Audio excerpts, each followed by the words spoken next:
بسم اللہ الرحمن الرحیم۔ السلام علیکم، یہ آپ کا اپنا ڈیجیٹل پلیٹ فارم ہے۔ میں طارق متین ہوں۔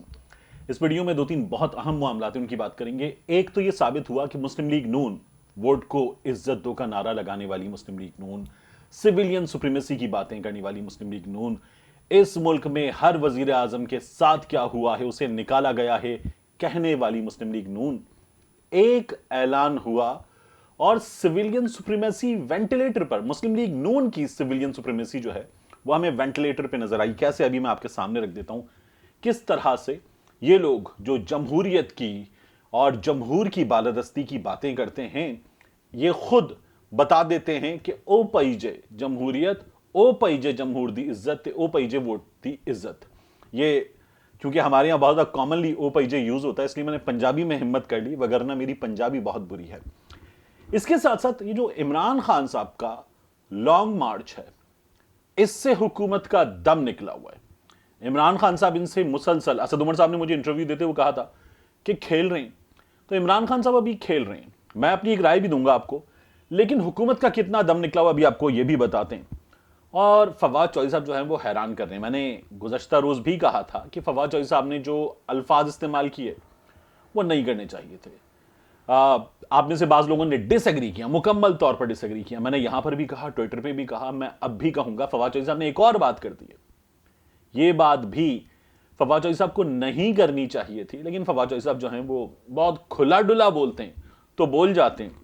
اور پھر ایک بار فواد چوہدری صاحب پہلے ڈنڈے کی بات کر رہے تھے، اب پٹھانوں کی باتیں کر رہے ہیں۔ کیا کہہ رہے ہیں یہ بھی میں آپ کو بتاؤں گا، اور انتہائی دوغلاپن جیو نیوز کا، اسے بھی آپ کے سامنے رکھوں گا۔ سب سے پہلے سویلین سپریمیسی کی بات۔ آج صبح ہمارے سامنے خبر آئی تازہ army chief general Qamar Javed Bajwa صاحب کا بیان۔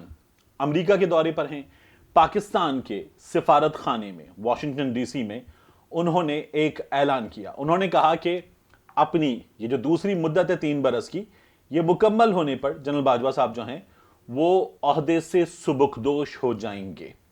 اور جب ان کی طرف سے یہ اعلان ہوا تو اس کے بعد خواجہ آصف صاحب کا ایک بیان آیا۔ غیر رسمی گفتگو کر رہے تھے سفارت خانے میں، اور انہوں نے کہا کہ مسلح افواج کا سیاست میں کوئی کردار نہیں ہے۔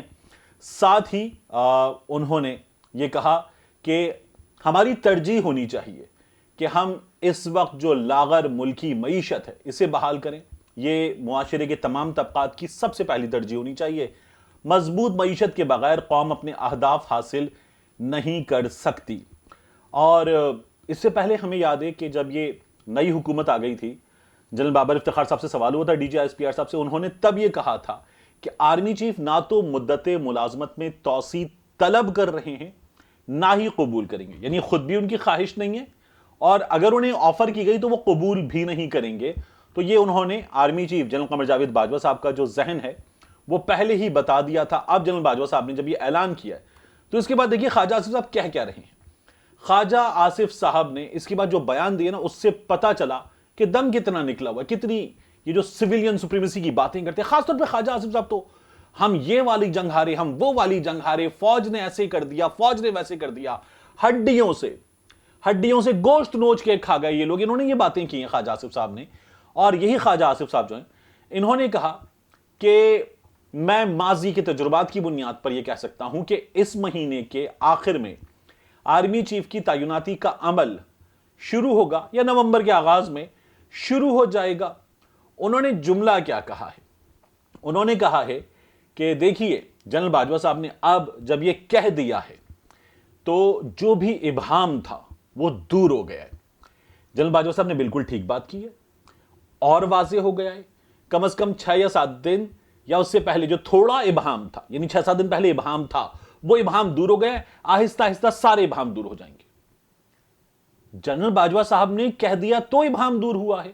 جنرل باجوہ صاحب نے ایک ٹرم کمپلیٹ کیا، اس کے بعد انہیں ایکسٹینشن ملی، اور میاں نواز شریف جو جنرل باجوہ صاحب پہ سارے الزام لگاتے تھے، جنرل باجوہ صاحب آپ کو حساب دینا ہوگا، جنرل فیض حمید صاحب آپ کو حساب دینا ہوگا، ان میاں نواز شریف صاحب نے جنرل باجوہ صاحب کو لائن میں لگ کے توسیع کے لیے ووٹ دیا تھا۔ اب آپ یہ بتا دیتے کہ یار یہ ہم تعیناتی کریں گے، نہیں ہوگی، توسیع نہیں ہوگی، آپ بتا دیتے اس میں کیا تھا۔ مطلب اگر آپ یہ اعلان کرتے ہیں توسیع نہیں ہوگی تو یہ کوئی غیر قانونی اعلان ہے، غیر آئینی اعلان ہے، یہ غیر جمہوری اعلان ہے، ان میں سے کچھ بھی نہیں ہے۔ لیکن نہیں، اب جب جنرل باجوہ صاحب نے کہہ دیا ہے تو اب ابہام دور ہو گیا ہے, اب سانس میں سانس آ گئی ہے. آپ ہمت کریں, آپ بتائیں, آپ تو ایوان میں کھڑے ہو کے فوج کے خلاف تقریریں کرتے ہیں, لیکن نہیں, اب ذرا دم نکلا ہوا تھا. اب جب جنرل باجوہ صاحب نے بتا دیا ہے تو اب آپ کیا کہہ رہے ہیں؟ اب آپ کہہ رہے ہیں کہ نواز شریف نے ایک روایت رکھی تھی کہ سبکدوش ہونے والے آرمی چیف کو اتنا ٹائم ملنا چاہیے کہ وہ احترام اور پروٹوکول کے ساتھ اپنے جوانوں اور افسروں سے الوداعی ملاقاتیں کر سکیں. اور انہوں نے کہا میرا خیال ہے ایسی جلدی نہیں ہے, عمران خان کو تھوڑا اور تڑپنے دیں, تھوڑی اور مرچیں لگنے دیں, پھر ایک ساتھ ہی اس سے نمٹ لیں گے. یہ خواجہ آصف صاحب کا بیان تھا. اس بیان سے نظر آ گیا کہ کتنا دم ہے اس حکومت میں, کتنا تپڑ ہے. تو یہ لوگ جو ہیں یہ ایکسپوز ہوئے. اس کے بعد عمران خان صاحب کا جو لانگ مارچ, اس لانگ مارچ کے معاملے میں اس میں بھی ان کا کتنا اس وقت دم نکلا ہوا, یہ آپ دیکھ لیجئے. پاکستان ڈیموکریٹک موومنٹ اتحادیوں کی اس حکومت نے فیصلہ کیا کہ عمران خان کے لانگ مارچ کو کسی بھی صورت اسلام آباد میں داخل نہیں ہونے دیں گے. وزیر اعظم ہاؤس میں اجلاس ہوا, فضل الرحمان بھی اس میں شریک ہوئے, اور عمران خان کے ممکنہ لانگ مارچ کے خلاف جو ہے وہ حکمت عملی انہوں نے طے کی. عمران خان نے ابھی اعلان نہیں کیا ہے ڈیٹ کا, اب انہوں نے حکمت عملی طے کی. پہلا تو انہوں نے یہ طے کیا کہ کسی بھی صورت اسلام آباد میں داخل نہیں ہونے دیا جائے گا. دوسرا کام انہوں نے کیا کیا, 2 کمیٹیاں بنا دی انہوں نے. ایک کمیٹی جو ہے وہ ترجمانوں کی ہوگی اور دوسری ماہرین قانون پر مشتمل کمیٹی ہوگی. جو ترجمانوں کی کمیٹی وہ عمران خان کے بیانیے کے خلاف اپنا بیانیہ عوام تک پہنچائے گی. یعنی کیا بیانیہ پہنچائیں گے آپ؟ نیب کے مقدمات کیسے ختم کیے ہم نے, اینٹی کرپشن کے معاملات ہم نے کیسے ختم کیے ہیں, یہ بیانیہ پہنچائیں گے آپ. آپ نے سارے چوروں کو NRO کیسے دیا, یہ بیانیہ پہنچائیں گے آپ. قانونی کمیٹی اتحادی اور PDM جماعتوں کے درمیان قانونی امور پر لائحہ طے کرنے کی ذمہ دار ہوگی. رانا ثناء اللہ صاحب نے اس میں بریفنگ دی اور کہا کہ عمران خان کے لانگ مارچ کے حوالے سے ہماری تیاری مکمل ہے. تو یہ ان لوگوں نے تیاری کی اسلام آباد میں. انہوں نے جو ڈی چوک ہے, ریڈ زون ہے, اس کو تو سیل کر دیا ہے. اس کے بعد علاوہ سڑکوں کے کناروں پر کنٹینروں کی لائنیں ہیں, یہ خندقیں وغیرہ بھی کھود رہے ہیں بازوں پر, ڈرون کے ذریعے بھی شیل مارنے کی تیاری کر رہے ہیں, یہ شیلنگ وغیرہ کی تیاری کر کے بیٹھے ہوئے ہیں, اور انہوں نے اپنی تیاری کی ہے. عمران خان کہتے ہیں مجھے نظر آ رہا ہے آپ کی تیاری کیا ہے, مجھے پتا آپ کی تیاری کیا ہے, میری تیاری کیا ہے یہ آپ کو نہیں پتا. آپ اسلام آباد میں بیٹھیں, مراد سعید نے کہا تھا نا, میں نے آپ سے پہلے بھی کہا تھا, دھرنا پلس, ہم اسلام آباد کو 26 کلومیٹر کی جیل بنا دیں گے, چاروں طرف سے بند کر دیں گے. پھر کیا کریں گے آپ؟ یہ ان لوگوں کا پلان ہے, اور یہ اپنے اپنے صوبوں کی جہاں حکومتیں ہیں ان حدود میں احتجاج کریں گے, اور ان حدود میں احتجاج کرتے ہوئے اسلام آباد میں موجود حکومت کیا کرے گی؟ پھر جانا پڑے گا عدالت. میں آپ سے پہلے بھی کہہ رہا ہوں کہ معاملے کا حل عدالت میں جا کر نکلے گا. یہ صورتحال ہمارے سامنے اس وقت ہے. فواد چوہدری صاحب کے بیان کی بات, فواد چوہدری صاحب نے جو ہے کاشف عباسی صاحب کے پروگرام میں ARY پر یہ جو بشیر میمن صاحب کا بیان ہے کہ اچھا بیان میں ہیکر, ایک جو مبینہ ہیکر تھا جس نے ہم نے سارے ٹویٹ بھی ڈیلیٹ کر دیے, چینل 24 نے وہ سب چلائے تھے, میں آپ کو بتا رہا تھا یہ جعلی سا ہیکر ہے, اور اس جعلی ہیکر نے سارا کام کیا, اور وہاں کس کے احکامات پہ کام ہوتا ہے یہ ہمیں سب پتہ ہے, میں نے وہاں کام بھی کر رکھا ہے. تو اس مبینہ ہیکر نے یہ کہا تھا کہ بشیر میمن کو ٹوائلٹ میں بند کیا گیا. اچھا, بشیر میمن نے ہیکر کے بیان کی تصدیق کر دی. اس سے پہلے بشیر میمن نے متی اللہ جان کو انٹرویو دیا, ٹیلی ویژن چینلز پہ انٹرویو دیا, مختلف پلیٹ فارمز کو انٹرویو دیا, کبھی بتایا نہیں کہ مجھے ٹوائلٹ میں بند کیا گیا تھا. اب ہیکر نے کہا ہے تو اب بشیر میمن نے کہہ دیا کہ ہاں ٹوائلٹ میں بند ہوئے تھے, تو پہلے بھی بتاتے. میں اس لیے کہہ رہا ہوں یہ کتنا سچ ہے بعد میں پتا چلے گا, لیکن یہ بھی بند کرنا نہیں تھا.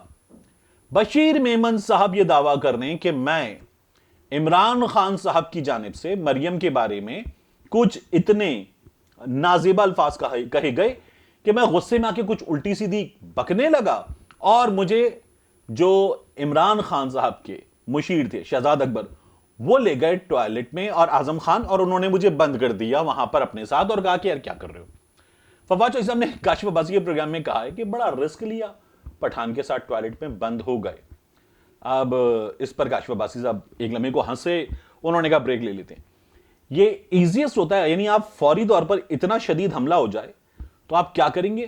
انہوں نے بریک تو کم از کم فوری طور پر لے لیا. اب لوگ کہہ رہے ہیں جی کاشف عباسی کو کہنا چاہیے تھا, آپ نے ایک پوری قوم پہ اتنا بڑا الزام لگا دیا, پختونوں پہ, پٹھانوں پہ, یہ بالکل برداشت نہیں ہو سکتا. کاشف عباسی نے جانے دیا. ایک تو یہ بہت اسپنٹینیس تھا, کاشف عباسی صاحب نے منیمم تو کر دیا تھا, اس سے زیادہ بھی ہو سکتا تھا لیکن منیمم انہوں نے کر ہی دیا تھا. دوسری بات, فواد چودھری صاحب نے جو بات کی ہے یہ نہیں کرنی چاہیے تھی. فواد چودھری صاحب نے اس سے پہلے جو بات کی تھی وہ آج حامد میر صاحب نے اپنے پروگرام میں کی, اور فواد چودھری صاحب نے تو لکھا تھا, حامد میر صاحب نے ٹیلی ویژن پہ بولا ہے. جو فواد چودھری صاحب نے ٹویٹر پہ لکھا تھا جس کی ریچ بھی بہت تھوڑی, حامد میر صاحب نے کیپٹل ٹاک میں بتایا ڈنڈا اندر باہر ہوگا, آپ جس ڈنڈے پہ بیٹھے اندر باہر ہو سکتا ہے. یہ حامد میر صاحب نے باقاعدہ وہاں پہ ٹویٹ پڑھا ہے, جو نہیں کرنا چاہیے تھا میر صاحب کو. تو میر صاحب نے ایک تو اور اچھالا, فواد چودھری صاحب نے جواب دیا تھا کیونکہ رانا ثناء اللہ نے اپنے ٹویٹ کے آخر میں ایک ڈنڈا بنایا ہوا تھا, تو فواد چودھری صاحب نے جواب دیا. فواد چودھری صاحب نے غلط جواب دیا, میں خود کہہ رہا ہوں غلط دیا. لیکن یہی میڈیا, یہی جیو, یہی باقی کے لوگ اتنے بے شرم ہیں جب فضل الرحمان کہتا ہے کہ یہ تتلیاں ہیں, تمہارے گھر میں مائیں بہنیں نہیں ہیں, بیٹیاں نہیں ہیں, تم فضل الرحمان کو تو چھوڑو, تمہارے اپنے گھر میں نہیں ہیں. میڈیا کے جو لوگ ہیں, یہ جو چینلز ہیں, یہ جو جیو والے ہیں, اس پر آپ کبھی نہیں کہتے کہ گرا ہوا گھٹیا بیان, اور فواد چودھری کے بیان پہ آپ نے لکھا گھٹیا بیان. یہ اگر آپ کر رہے ہیں تو پھر فضل الرحمان پہ بھی بات کریں, جو یہ کہہ رہا ہے کہ عمران خان کے جلسوں میں تتلیاں آتی ہیں, ان کی ایڑیاں ان کے گالوں سے زیادہ نرم ہیں. یہ علماء کا وارث خود کو کہنے والے شخص کا بیان ہے. تو یہ اس پر چپ ہوتے ہیں.